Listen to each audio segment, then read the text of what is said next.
Bonjour, surtout puisqu'ils sont venus pour la première fois.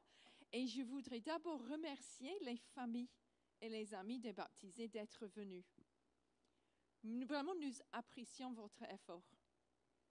Peut-être vous avez fait un long voyage, peut-être ce voyage était physique, peut-être c'est un voyage même juste de venir vers l'inconnu dans le sens que vous ne connaissez pas.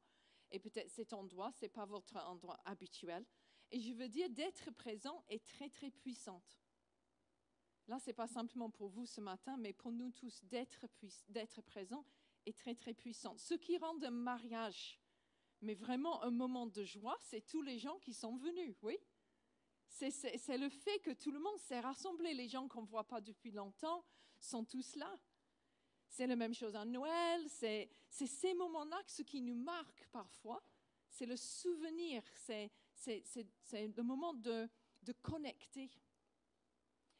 Nous avons vécu presque toutes nos vies à l'étranger. Pourtant, nos familles vivent en Grande-Bretagne. Donc, normalement, nous gagnons le cadeau, le prix, pour qui a voyagé le plus loin d'être là. OK? Quand nous avons vécu en Afrique de l'Ouest, c'était très facile.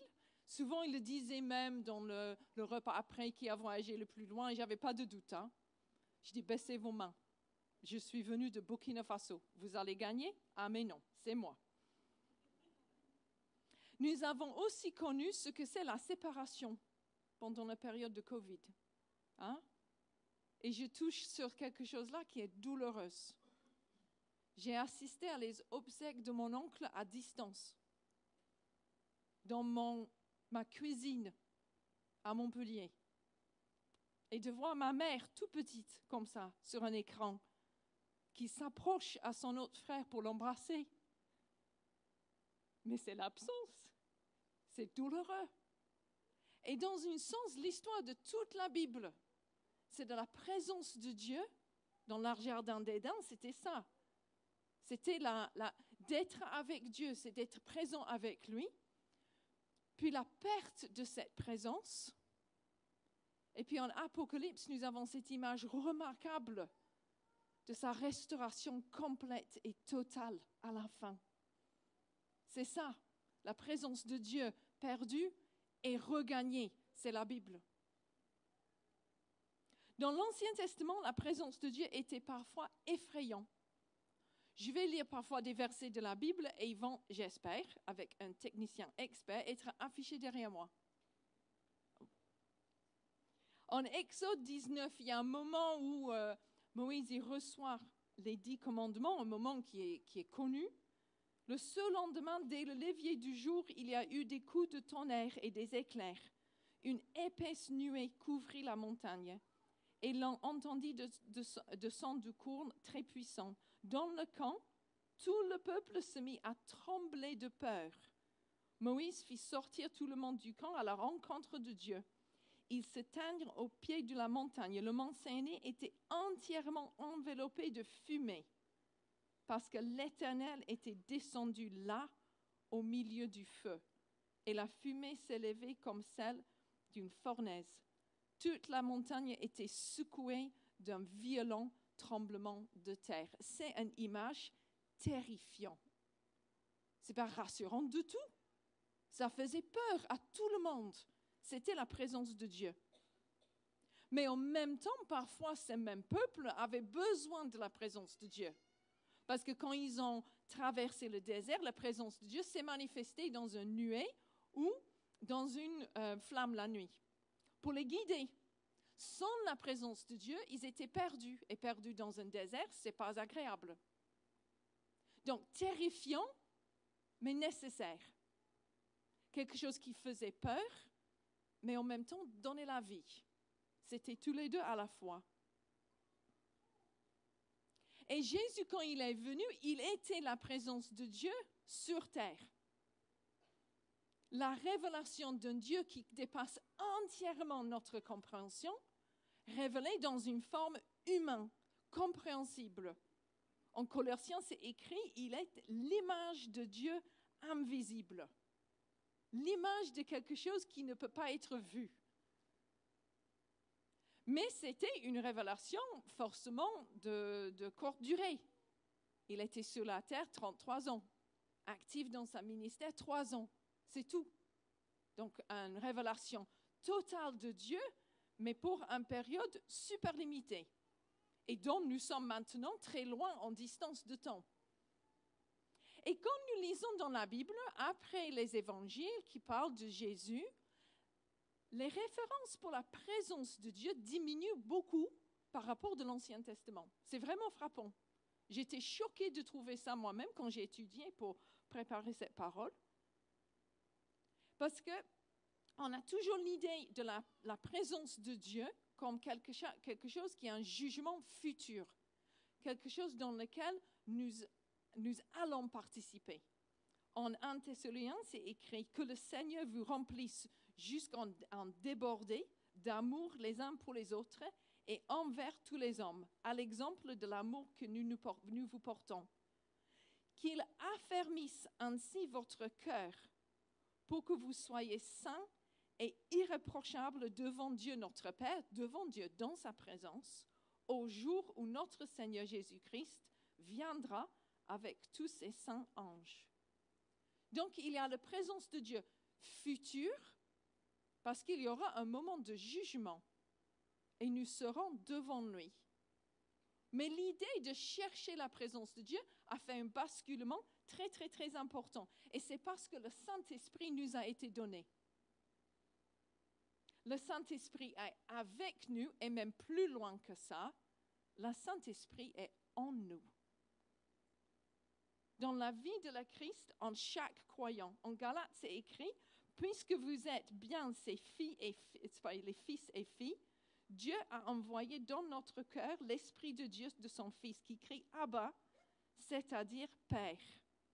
Ce n'est plus une question d'aller chercher la présence de Dieu dans un sens externe, d'aller dans un temple ou dans un lieu spécifique, parce que Jésus était Dieu avec nous, et maintenant, le Saint-Esprit nous a donné pour qu'il ait, dans le sens le plus intime possible, permanente en présence. C'est comme s'il y avait une mise à jour d'une application. Alors, je le dis avec beaucoup d'autorité, pourtant j'en sais rien. Mais je vais utiliser un terme que je pense est correct et a l'air technique. Je pense que l'architecture de l'application reste le même, oui, et il y a certains éléments qui sont changés. Donc, tout ce que nous apprenons dans l'Ancien Testament reste pertinent et bien vrai, mais il y avait une mise à jour de l'application, si je peux le dire, avec l'arrivée du Saint-Esprit. Moi, je râle contre les mises à jour. Comme mon ordinateur dit, oui, qu'on veut, mais il propose toujours d'améliorer mon expérience. D'abord, oui, qui m'énerve, parce que j'étais déjà bien. Je n'ai pas besoin. Ce que vous allez faire, mon ordinateur, c'est de changer l'emplacement de tous les boutons. Et là où je savais, je cliquais en bas à droite, ça va être en haut à gauche. Oui? Oui? Et je suis parmi le groupe qui ne fait jamais, qui n'accepte jamais. Oui? Jusqu'au moment que l'ordi te punit. Tu as vu ça? L'ordi te punit parce que tu ne voulais pas le faire. Donc, il s'éteint tout seul. Et tout ce que tu étais en train de travailler est perdu dans une fosse numérique insondable. Oui? Et tu es obligé à demander à les membres de ta famille qui ont accepté de mettre à jour leur ordinateur de chercher dans cette fosse et retrouver tes documents. OK? Donc, je ne suis pas fan du mise à jour. Et on y revient. Mais ici, nous avons une mise à jour à l'application. Parce que quand le Saint-Esprit est venu à la Pentecôte, c'était pour demeurer en nous. C'est un changement profond. En acte 2, il y a une image du feu. Je fais un petit clin d'œil. Je ne vais pas faire un littéralement, excusez-moi, c'est un clin d'œil figuratif, à tout ce qui vient régulièrement à Clay, parce que tout le monde parle du feu. J'ai été attentif, OK? Il y a du feu dans mon message. Merci. Clin d'œil accepté?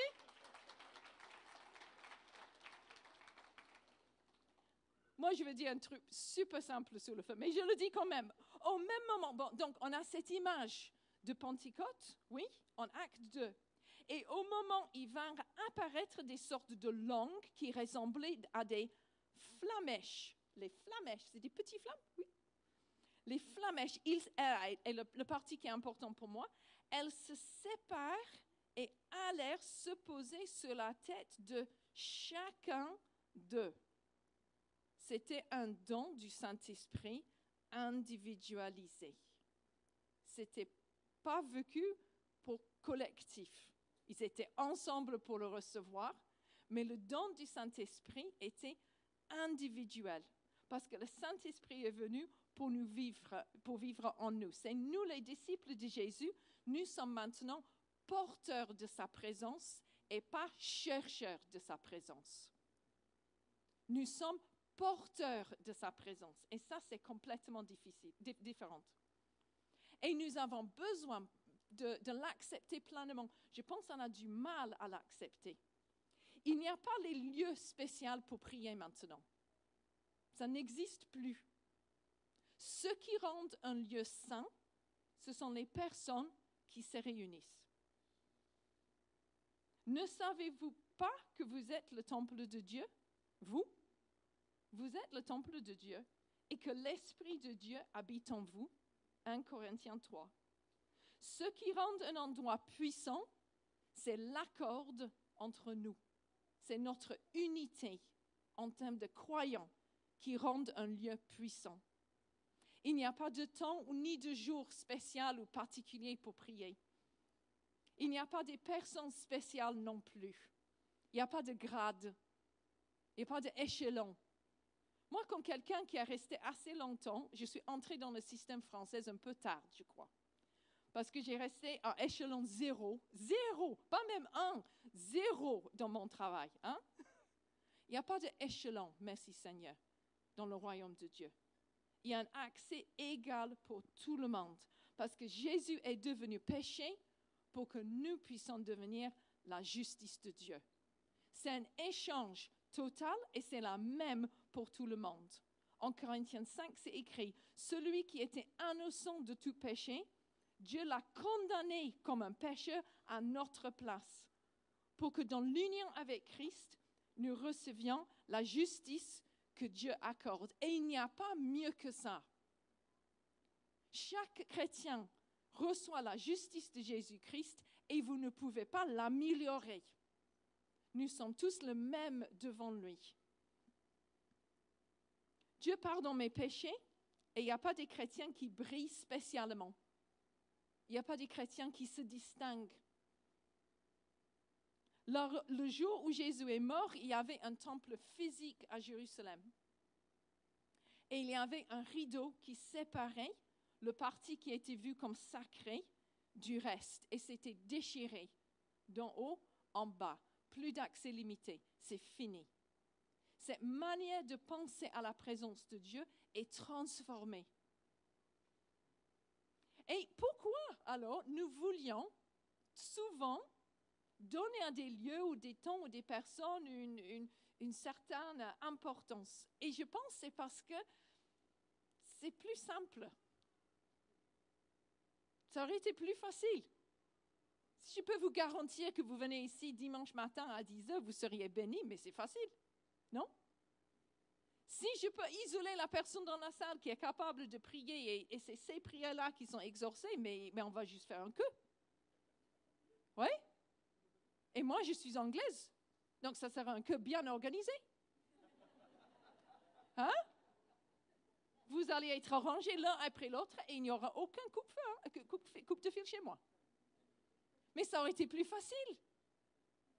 Et dans un certain niveau, on veut la simplicité. On veut ça parce que peut-être on est paresseux. Là, je parle de moi. Vous pouvez chercher dans vos cœurs vos raisons. Mais mon frustration avec mon mise à jour logiciel, c'est que je ne voudrais pas le changement, même si ça le rend mieux. Moi, j'ai un ancien téléphone. Je ne veux pas un nouveau téléphone. Je suis immunisée, vaccinée contre toute publicité téléphone. Parce que vous allez me proposer que ça prend les photos qui sont meilleures. Je m'en fous. Je prends très rarement les photos parce que j'oublie. Que tu peux mettre plus des applications. J'en ai tout ce que je veux. Je suis immunisée. Vous pouvez me montrer votre téléphone le plus chic et je ne le veux pas. parce que je suis satisfait avec ce que j'ai.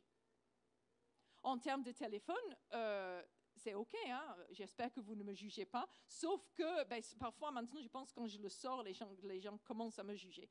Mais bon, ça c'est vos problèmes. Hein? Mais dans la vie avec Jésus, désolé d'être satisfait avec votre ancien téléphone, non. Il vous a proposé une mise à jour. D'être disciple de Jésus, ce n'est pas de rester sur cette ancienne idée où vous pouvez aller chercher une présence dans un moment, un lieu, une personne particulière. C'est de vivre dans la plénitude que le Saint-Esprit vous a donnée. Et vous pouvez vivre sa présence tout le temps, dans toutes vos circonstances, dans tout moment, dans toute saison. Et il va vous accompagner, il va vous parler, il va vous combler, il va vous aider.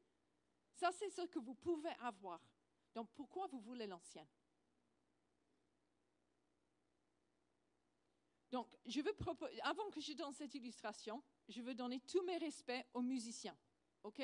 Respect aux musiciens qui ne sont plus là, je sais, hein, je n'ai pas oublié. Qui étaient là, à tout à l'heure. Tout mon respect aux musiciens. Je joue le saxophone. Jusqu'à là, c'était un secret. Je ne me propose pas d'être sûr... Non, vraiment, je ne me propose pas. Mais je sais de quoi je parle quand je donne mon respect aux musiciens. Ouais? C'est comme si je regarde du foot avec mon deuxième fils qui joue. Ouais? Et il va dire, mais waouh, quelle passe, quelle touche. Ouais? Et moi qui ne joue pas, je vais dire, mais le mec, il a frappé le ballon avec son pied, quoi. Tu veux, hein? Donc, tout mon respect aux musiciens, et je vais surtout, je prépare cette image, hein, vous allez voir pourquoi. Surtout pour ceux qui jouent la guitare, OK? Parce qu'ici à Clé, vous n'êtes pas apparemment très nombreuses dans le groupe qui joue la guitare, et il y en a qui viennent tôt le matin, qui ont des petits-enfants, donc tous mes remerciements à ces personnes. Mais je veux parler pour un moment de la différence entre jouer la guitare et du violoncelle. Et voilà, j'ai besoin de mon image. Sur une guitare, il y a des frettes. On sait où poser les doigts pour former une accord. Mais sur le violoncelle, il faut entendre la note. Et c'est beaucoup plus difficile. La vie de la disciple, c'est de jouer sans frettes. J'ai une copine qui joue le violoncelle. Elle était avec moi le week-end dernier, merci Dieu. Et je lui ai interrogé, mais vraiment pour m'expliquer comment on apprend. Comment c'est possible? Et elle m'a dit que vous posez votre main, je vais changer parce qu'elle m'a posé avec la droite, voilà. Au début, quand vous jouez, vous mettez les petits repères collants sur le violoncelle pour vous montrer où poser vos doigts. Et vous jouez avec ça jusqu'à ce que ça devienne une mémoire de muscles, la position de chaque son. Et dès que vous pouvez faire ça, vous avez le droit, vous commencez à descendre la main pour jouer les positions plus compliquées.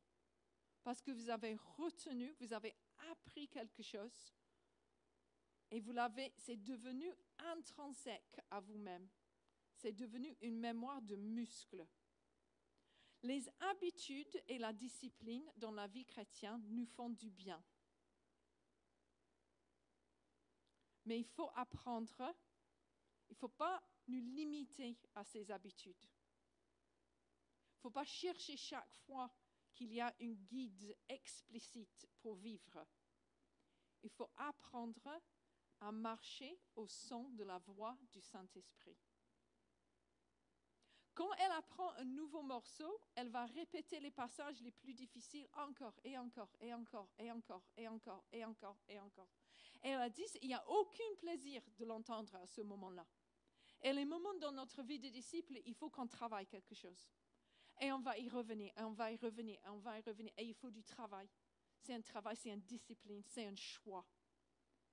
Mais après ça, quand elle joue, elle peut jouer un morceau beaucoup plus complexe qu'auparavant. Quand elle joue dans un orchestre, elle est contrainte par les musiciens autour d'elle. Elle suit le chef d'orchestre, mais elle joue toujours elle-même à l'oreille. J'ai trouvé en ça une image très très beau pour expliquer ce que c'est de vivre dans une église. Nous jouons ensemble, contraintes parfois par la musique des autres chrétiens. Nous suivons le chef de l'orchestre, mais chacun individuellement, nous devons être à l'écoute du Saint-Esprit. Je vous propose cette image pour vous, pour votre vie de disciple. Il est bon de prendre du temps en discipline pour lire la Bible, de prier, de se rencontrer avec les autres, sinon on ne le fait pas. Mais il est important d'avoir les rythmes dans nos vies. Mais l'essentiel, c'est d'apprendre de plus en plus à écouter le Saint-Esprit, parce que c'est lui qui nous guide. C'est lui qui nous dicte la mélodie. C'est lui qui choisit le rythme de nos vies. Amen.